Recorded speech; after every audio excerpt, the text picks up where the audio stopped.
वज़ीर आला मोहसिन नकवी ने state of the art medicine warehouse के तोसी अपग्रेडेशन प्रोजेक्ट का इफ्तिताह कर दिया। वेयर हाउस का दौरा स्टोरेज निज़ाम का भी जायज़ा लिया। 9 मई जैसे वाक़यात दोहराने की कोशिश की गई तो इसका बड़ा सख्त रद्द अमल आएगा। ऐसे वाक़यात से निमटने के लिए भरपूर तैयार हैं।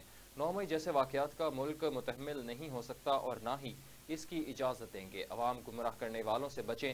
पुरअमन एहतजाज हक है, कोई नहीं रोकेगा। पाकिस्तान को तरक्की और अवाम की खुशहाली के लिए मुस्तहकम और पायदार हुकूमत होनी चाहिए। आने वाले वज़ीर आला के लिए नेक ख्वाहिशात और दुआएं हैं। रहीम आज अल्हम्दुलिल्लाह ये तकरीबन 17,40,000 स्क्वायर फीट जगह है, जिसका क्यूबिक फीट जगह है, जो रेडी होने को पहला फेज़ इसका रेडी हो गया है। आपको पता है कि हमारे हॉस्पिटल में बहुत ज़्यादा इंसिडेंट हो रहे हैं, जिसमें चिल्ड्रन हॉस्पिटल से लेके और कितने हॉस्पिटल हैं जहाँ पे एकदम पता चलता है कि दिया अद्वियात को आग लग गई और 40-50 करोड़ की जो दवाई है वो जल गई। मे हॉस्पिटल में भी इंसिडेंट हुआ है, चिल्ड्रन में भी हुआ है और पंजाब के दीगर हॉस्पिटल में हुए हैं। तो हम जब इनिशियल दिनों में हमने ये फ़ैसला किया था कि ये बड़े बड़े गोदाम बनाए जाएँ ताकि वहाँ पे स्टोरेज की जाए, और ये उसका हिस्सा है। पंजाब तकरीबन 40 से 50 अरब की दवाई ख़रीदता है हर साल, जो मेरे ख्याल में सबसे बड़ा मार्केट में प्लेयर है जो इतनी बड़ी दवाई ख़रीदता है। और अल्हम्दुलिल्लाह ये हेल्थ डिपार्टमेंट की टीम जो है मार्केट प्राइस से बहुत सस्ती भी लेते हैं, लेकिन उसको स्टोर करना, उसके बाद उसको हॉस्पिटल तक पहुंचाना एक लंबा चौड़ा काम है। तो ये बहुत अच्छा सप्लाई एंड चेन का सिस्टम बनाया है हेल्थ डिपार्टमेंट ने, और इसको डिज़ाइन बहुत अच्छा किया है। तो ये लोग मुबारकबाद के मुस्तहिक हैं कि इन्होंने टाइमली इसको ख़त्म किया है। लेकिन सबसे इम्पोर्टेंट बात जो मेरे ख्याल में मैंने एक और जो आज आप लोगों से करनी थी वो ये कि इलेक्शन खैर खैरियत से हो गए, और पॉलिटिकल तरीके से एहतजाज करना हर बंदे का राइट है और हक है, और उसको वो करना, उसको कोई नहीं रोक सकता और ना हमें रोकना चाहिए। अगर किसी को इलेक्शन के ऊपर रिज़ल्ट पे एतराज़ है तो वो इलेक्शन कमीशन से रुजू करे। उसके बाद पूरा एक प्रोसेस है कॉन्स्टिट्यूशन में। मैं आपको अपनी मिसाल देता हूँ। मेरा वोट मॉडल टाउन में था, लेकिन इस दफ़ा कहीं और हुआ। मैंने अब इलेक्शन कमीशन को लिखा है और जो भी उसका प्रोसीजर है वो होगा। तो एक तरीक़ेकार बड़ा क्लियर है। लेकिन जो सबसे ख़तरनाक बात यह है, और ये मैं बड़ी ज़िम्मेदारी से आपको बता रहा हूँ कि पिछले 2 दिन में हमारे पास सॉलिड एविडेंस है कि चंद लोग पूरा प्लान कर रहे हैं कि 9 मई तरह का एक इंसिडेंट रिपीट किया जाए। इस सिलसिले में मैं आपको बता दूं, अगर किसी ने भी कोई उस तरह की चीज़ करने की कोशिश भी की तो 9 मई का रिएक्शन तो थोड़ा था, उसका कई गुना ज़्यादा रिएक्शन होगा। 1-2 जगह से हमारी एजेंसीज़ ने चीज़ें पिक की हैं जहाँ पे बाकायदा उसी तरह की गुफ्तगू हो रही है कि हम इस जगह पे ये करें और ये करें।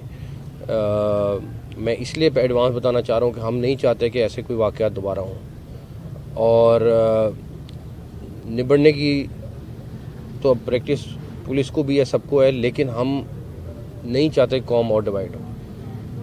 आपके पास एक प्रोसेस है, आप ज़रूर करें, जो आपका कानूनी राइट है वो ज़रूर इस्तेमाल करें, लेकिन किसी भी सूरत में कोई तरीका नहीं होगा कि कोई उस तरह का इंसिडेंट रिपीट हो जाए। तो मैं उन लोगों को वार्न भी करना चाहता हूँ, और मुझे पता है कि जो लोग भी ये कर रहे हैं, डेफिनेटली जो इन्फॉर्मेशन और सारा कुछ है वो विद प्रूफ्स है, तो वो कोई ऐसी हवाई चीज़ नहीं है। तो उन सब लोगों से मेरी रिक्वेस्ट है कि प्लीज़ इस तरह की चीज़ के ऊपर वापस ना आएँ। ना हमारा मुल्क ये अफोर्ड कर सकता है और ना हम इस चीज़ की इजाज़त देंगे। देखें बारी बात यह है कि जो टेलीफोन की मोबाइल सर्विस का फ़ैसला था वो फेडरल गवर्नमेंट का फ़ैसला था। उनके पास डेफिनेटली चीज़ें आई होंगी जिसके ऊपर उन्होंने किया, मैं उस पर कमेंट नहीं कर सकता।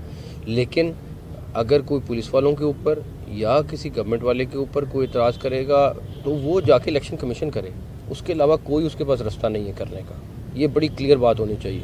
वो देखें, वो सब कुछ होगा। मैं इसीलिए कह रहा हूँ कि लोगों को वर्गला के आप इस्तेमाल कर लिया जाता है, उसके बाद उस टाइम पता नहीं चलता कि क्या कर रहे हैं। मैं इसीलिए ओपनली पब्लिक को एडवांस बताना चाह रहा हूँ कि अगर कोई आपको इस तरह के ट्रैक पे लेके जाए तो खुदारा उस चीज़ पे ट्रैप में ना जाए। देखें, पुरअमन एहतजाज हर एक का राइट है, बिल्कुल करें, कोई नहीं रोकेगा, लेकिन अगर किसी के जहन में कोई चीज़ है कि हम दोबारा कोई 9th मई टाइप चीज़ करेंगे तो उसका बंदोबस्त मैं बता रहा हूँ उससे 4 गुना ज़्यादा होगा।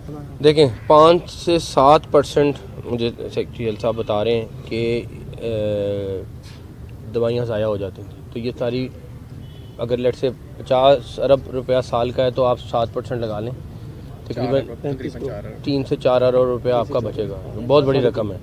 तो मेरा ख्याल है ये अली जान साहब को और इनके पूरे डिपार्टमेंट को, मिनिस्टर साहब को, सबको क्रेडिट जाते थे। मेरे पास तो सॉलिड मेरे से रिलेटेड हैं तो मुझे इसलिए पता है, कुछ कन्वर्सेशन या कुछ ऐसी चीज़ें हैं जो इंटरसेप्ट हुई हैं जिसकी बुनियाद पे मैं ये बात कर रहा हूँ। देखिए, मैं सिर्फ इतना कह सकता हूँ कि मेरा ख्याल है कौम जल्दी अच्छी खबरें सुनेगी और मुल्क को एक स्टेबल और पायदार और यूनिटी वाली गवर्नमेंट चाहिए, और मेरा ख्याल है कि इंशाअल्लाह ताला अल्लाह ताला ने चाहा तो मेरा ख्याल है जो भी नया चीफ मिनिस्टर आ रहा है मेरी तरफ से उनके लिए बेस्ट विशेज़ हैं, और मैं बड़ी अल्लाह ताला से भी दुआ कर रहा हूँ कि अल्लाह ताला मुझे बड़ा यकीन है कि सूबा आगे जाएगा, मुल्क भी आगे जाएगा। हमारा जो फ़र्ज़ था, मैंने, मेरी पूरी टीम ने, मिनिस्टर्स ने और सारे ऑफिसर्स ने बड़ा पूरा किया। ब्यूरोक्रेसी से मुतल्लिक एक चीज़ तो 100% क्लियर हो गई है कि अगर मैंने 8 घंटे काम किया है तो इन ऑफिसर ने 16 घंटे काम किया, तो इसमें तो कोई दूसरी बात नहीं है। मेरी सक्सेस अगर है तो वो मेरी अकेले की सक्सेस नहीं है, पूरी टीम की है और इस पूरी ब्यूरोक्रेसी की जिसने काम किया। सुनहरी रूफ में लिखा रहा है, बता दो। नहीं, मैंने नहीं कहा कोई नहीं, मैंने वज़ीर आला होता है, वज़ीर आला तो वज़ीर आला का वज़ीर आला